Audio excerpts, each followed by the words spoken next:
aqui, há exatos 200 anos, reuniu-se o Congresso Anfictônico, em que as jovens nações americanas buscavam consolidar sua independência e definir seu lugar no mundo. Do Congresso de 1826, surgiram muitas das ideias que encontrariam expressão no moderno direito internacional e na própria Carta das Nações Unidas. Ideias como a manutenção da paz, a solução pacífica de controvérsias, a garantia da independência política, a igualdade jurídica e a integridade territorial dos Estados. Embora tenha peso simbólico relevante, esse legado normativo e conceitual foi insuficiente para fomentar instituições regionais efetivas. 2 séculos se passaram do Congresso do Panamá e vivemos um dos momentos de maior retrocesso em matéria de integração. A breve experiência da Unasul entre 2003 e 2014 sucumbiu ao peso da intolerância que impediu a convivência de visões diferentes. Voltamos a ser uma região dividida, mais voltada para fora do que para si própria. Permitimos que conflitos e disputas ideológicas alheios se imponham. As ameaças do extremismo político e da manipulação da informação se incorporam ao nosso cotidiano. Passamos de reunião em reunião, repletas de ideias e iniciativas que nunca saem do papel. Nossas cúpulas se tornaram rituais vazios, dos quais se ausentam os principais líderes regionais. Como resultado, a única organização que engloba a totalidade dos países da América Latina e Caribe, a CELAC, está paralisada, apesar dos esforços do nosso querido presidente Petro. A CELAC não consegue produzir nem mesmo uma única declaração contra intervenções militares ilegais que abalam a nossa região. Não fomos capazes de enfrentar de forma coordenada desafios sistêmicos como a Covid-19. Avançamos lentamente no combate ao crime organizado transnacional. O enfrentamento do aquecimento global ainda padece de ação coletiva mais robusta e mais forte.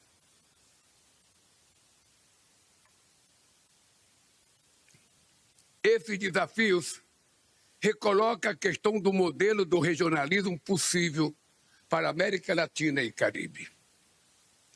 Em um contexto global de ruptura da ordem liberal e do ressurgimento do protecionismo e do unilateralismo, os paradigmas endógenos ligados ao pan-americanismo e ao bolivarianismo são insuficientes. Também não podemos nos valer de modelo de integração que poucos refletem as nossas realidades.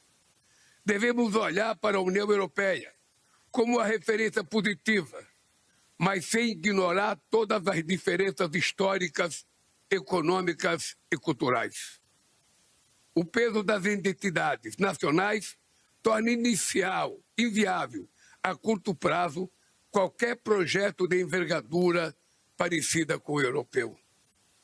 A proximidade geográfica com a maior potência militar do mundo é outra referência inescapável, seja pela sua presença ou pelo seu distanciamento, sobretudo num contexto de recrudescimento de tentações hegemônicas. Falta às lideranças regionais convicção sobre os benefícios de adoção de um projeto mais autônomo de inserção internacional. Diante das dificuldades de pactuar um marco retórico próprio, nossos países deveriam concentrar-se na mobilização dos trunfos inexplorados pela região para promover sua inserção competitiva na ordem global. Dispomos de ativos de ordem política e econômica que pode conferir materialidade ao impulso integracionista. Primeiro, contamos com potencial energético relacionado às reservas de petróleo e gás, hidroeletricidade, biocombustíveis e energia nuclear, eólica, solar. Possuímos variadas condições de solo e clima e avanços científicos e tecnológicos para a produção de alimentos. Abrigamos a maior floresta tropical do planeta, mais de 1/3 das reservas de água doce do mundo e riquíssima biodiversidade. Reunimos recursos minerais abundantes, inclusive minerais críticos e terras raras, essenciais para a transição energética e digital. Temos escassos contenciosos na fronteira. Somos um mercado consumidor expressivo de mais de 660 milhões de pessoas. Não vivenciamos graves conflitos religiosos ou culturais e contamos com uma predominância de governos eleitos democraticamente. A América Latina e o Caribe são únicos. Cabe a nós assumir que a integração possível é a que estará calçada na pluralidade de opções. Guiado pelo pragmatismo, podemos superar divergências ideológicas e construir parcerias sólidas e positivas dentro e fora da região. Essa é a única doutrina que nos convém. Seguir divididos nos torna todos mais frágeis. Minhas amigas e meus amigos, em um mundo envolto em turbulências, o Brasil escolheu o caminho da democracia, da paz, do multilateralismo e da integração regional. Nossa estabilidade política, social, econômica, fiscal e jurídica tem sido reconhecida em todo o mundo. Nos últimos anos, o Brasil atraiu volumes recordes de capital estrangeiro. Seguimos promovendo um comércio internacional justo, equilibrado e baseado em regras multilateralmente acordadas. Respondemos à prática protecionista com diálogo, firmeza e apoio às nossas empresas. Em 2025, superamos marcas históricas de exportações e importações. Nossa corrente de comércio foi de 629 bilhões de dólares. Isso é resultado de uma estratégia consistente de diversificação de parcerias com economias tradicionais e emergentes. Mostramos que um novo modelo de desenvolvimento com inclusão e sustentabilidade é possível. Desde 2023, o Brasil cresceu acima da média mundial, controlou a inflação e alcançou o menor desemprego da nossa história. Valorizamos o salário mínimo, aumentamos a renda dos trabalhadores, elevamos justiça tributária a milhões de brasileiros. Saímos, mais uma vez, do mapa da fome da ONU. Em 2 anos, a pobreza deu lugar à inclusão social de 17,4 milhões de pessoas que ascenderam de classe social no Brasil. Estamos na vanguarda da economia verde. 90% da nossa matriz elétrica é renovável. Somos líderes em biocombustíveis.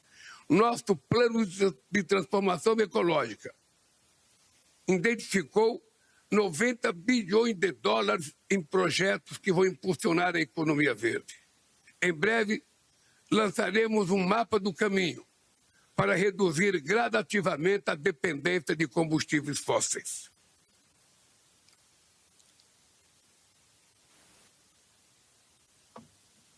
Desde 2023, retomamos nossos esforços com a integração regional, buscando ampliar e diversificar nossos parceiros.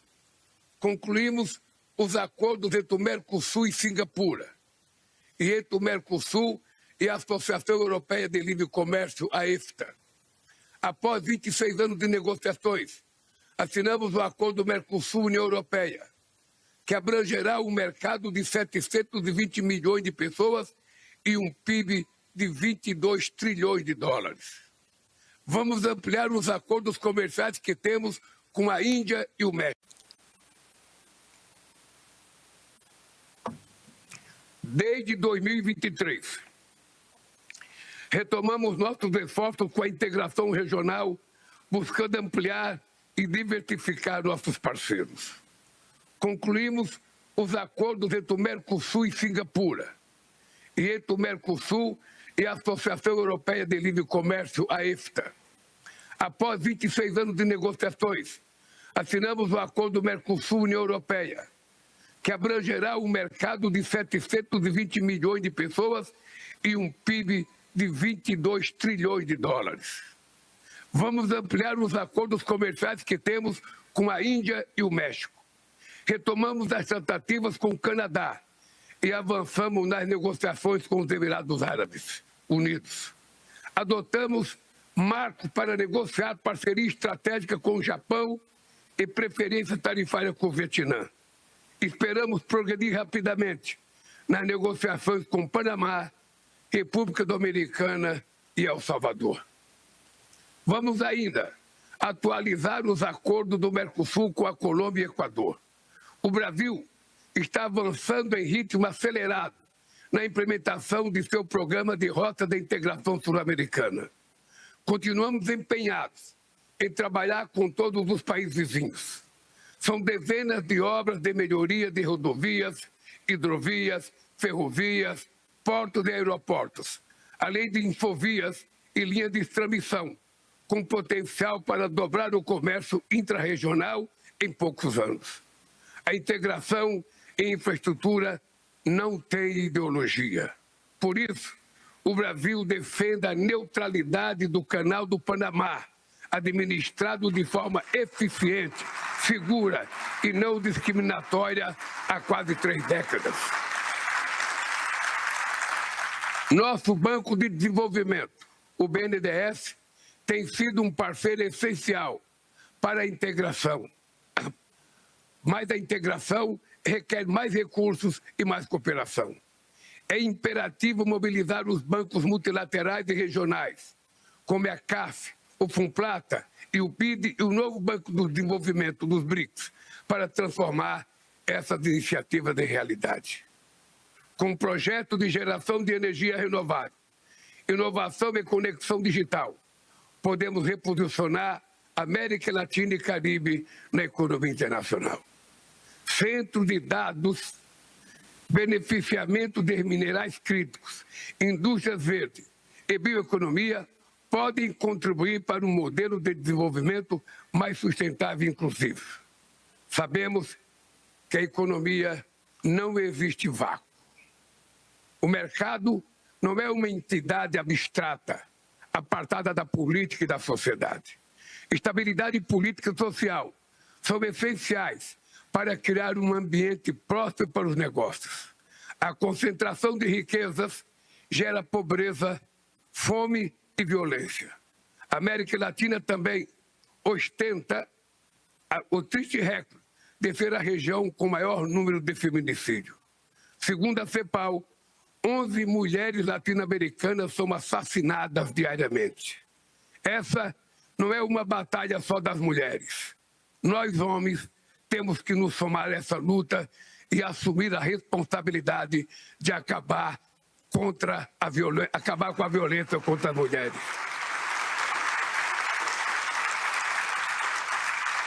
Quando o povo tem dignidade e segurança, a sociedade prospera. Garantir acesso a serviços básicos e implementar políticas de combate à desinformação e à criminalidade são essenciais para a estabilidade e para a democracia. Para uma integração regional duradoura e estratégica, é essencial envolver atores subnacionais, a sociedade civil e a iniciativa privada. Sistemas de pagamento digitais e inovadores, como o PIX que fizemos no Brasil, podem impulsionar o comércio regional. Programas de cooperação entre universidades e centros de pesquisa criam laços baseados no conhecimento e na inovação. Senhoras e senhores, a história mostra que o uso da força jamais pavimentará o caminho para superar as mazelas que afligem esse hemisfério que é de todos nós. A divisão do mundo em zonas de influência e investidas neocoloniais por recursos estratégicos constitui gestos anacrônicos e retrocessos históricos. Entre tantos corolários e doutrinas que nos foram dedicadas ao longo da história, também houve momentos em que os Estados Unidos souberam ser um parceiro em prol dos nossos interesses de desenvolvimento. O presidente Franklin Roosevelt implementou uma política de boa vizinhança que tinha como objetivo substituir a intervenção militar pela diplomacia em sua política externa para a América Latina e Caribe. Roosevelt também defendia que deveríamos erigir um mundo com base em que chamou de 4 liberdades fundamentais para a defesa da democracia e dos direitos humanos.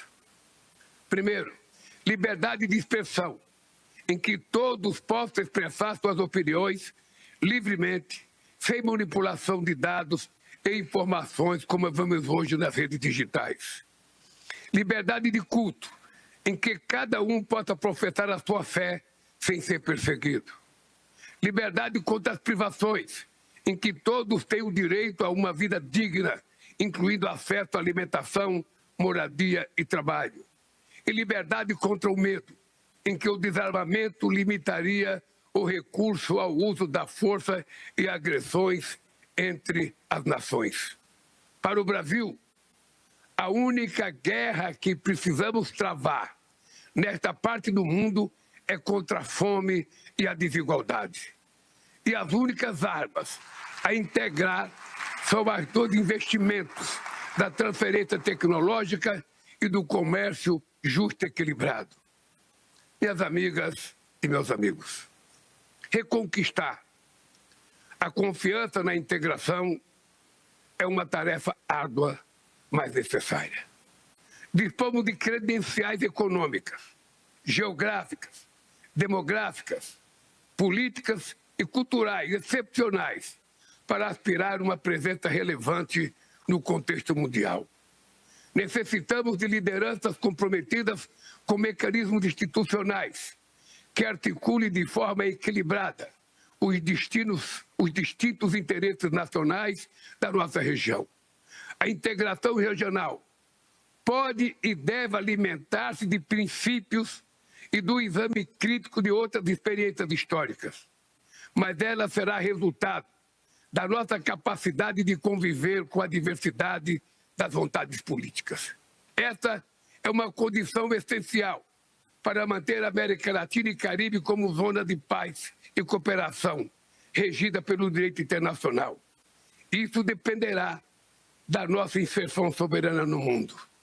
Meus amigos e minhas amigas, vou usar mais 2 minutos de vocês para dizer uma coisa que eu preciso dizer a vocês. Eu assumi a presidência da República pela primeira vez com 57 anos de idade, no ano de 2003. Naquela época, o Brasil era um país que estava muito comprometido com a década perdida, que era uma dívida externa impagável, onde o Brasil não tinha sequer recursos para pagar as suas importações.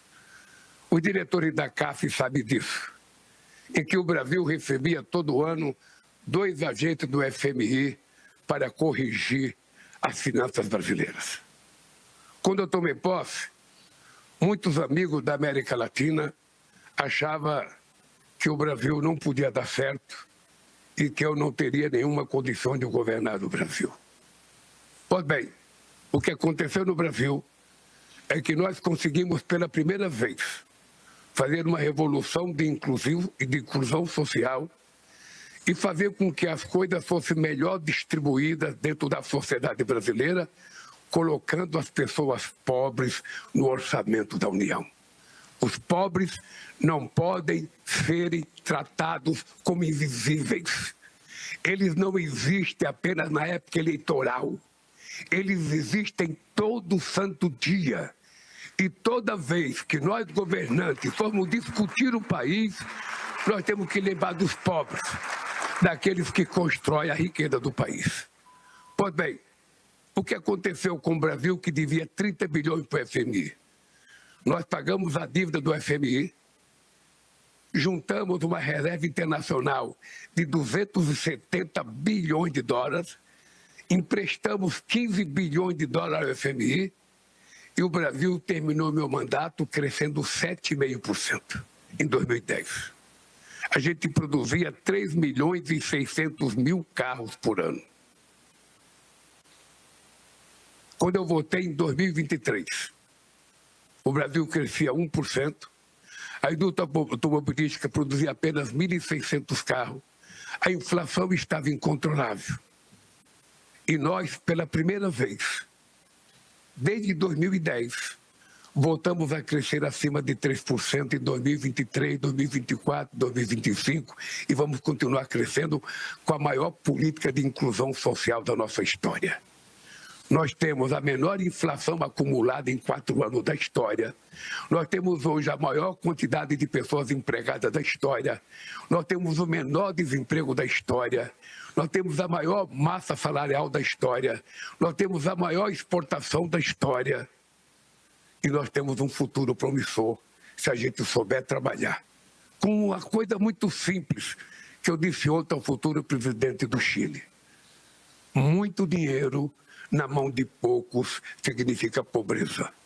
Pouco dinheiro na mão de muitos significa riqueza. Essa mágica simples de fazer que nós precisamos fazer. E uma outra importante, todo mundo hoje no mundo está falando de minérios críticos e de terras raras. Para que a gente fala tanto em terras raras e minérios críticos? Para a gente ficar exportando material bruto, matéria-prima in natura, para ser transformada nos outros países e a gente comprar as coisas transformadas a peso de ouro? Não, os minérios críticos e as terras raras só têm sentido para enriquecer os nossos países se a gente tiver coragem de construir parcerias e eles serem transformados nos nossos países, para gerar riqueza nos nossos países, para gerar emprego nos nossos países e para gerar desenvolvimento nos nossos países. E quero terminar contando a experiência, possivelmente, do presidente mais longevo da história do meu país. Não há nenhuma possibilidade de qualquer país da América Latina sozinho achar que vai resolver os problemas. Nós já temos 525 anos de história. Não são 525 dias, são 525 anos de história. Nós já fomos colonizados, recolonizados, já fizemos independência e continuamos colonizados. Porque muitas vezes a colonização não está na interferência de outro, está na formação cultural que o nosso povo teve. E nós precisamos mudar de comportamento. E precisamos criar um bloco econômico, um bloco que possa dizer que a gente vai acabar com a fome nesse país. Em 2014, meu caro presidente da CAF, você sabe, eu cheguei na presidência com 54 milhões de pessoas passando fome. Em 2014, nós anunciamos o fim da fome no Brasil, reconhecido pela FAO. Eu fiquei 15 anos fora. Quando eu voltei, tinha 33 milhões de pessoas passando fome. Em 2 anos e meio, eu acabei com a fome outra vez. Então é importante que a gente saiba que nós, líderes eleitos, fomos eleitos para governar, para melhorar a vida do povo. Senão não vale sentido a gente ser presidente da República. E o desafio que está colocado para vocês, eu vou dizer com o meu coração, como se eu estivesse falando para meus irmãos. Não existe ninguém, nenhum país do mundo, que vá resolver o problema de cada país individualmente. Somos nós, os chilenos, os argentinos, os colombianos, os panamenhos, os venezuelanos, os hondurenhos. Somos nós que temos que ter vontade de resolver os nossos problemas e fazer o nosso país ficar rico. Se a gente não pensar assim, nós vamos terminar esse século tão pobre como começamos o século. Muito obrigado e boa sorte.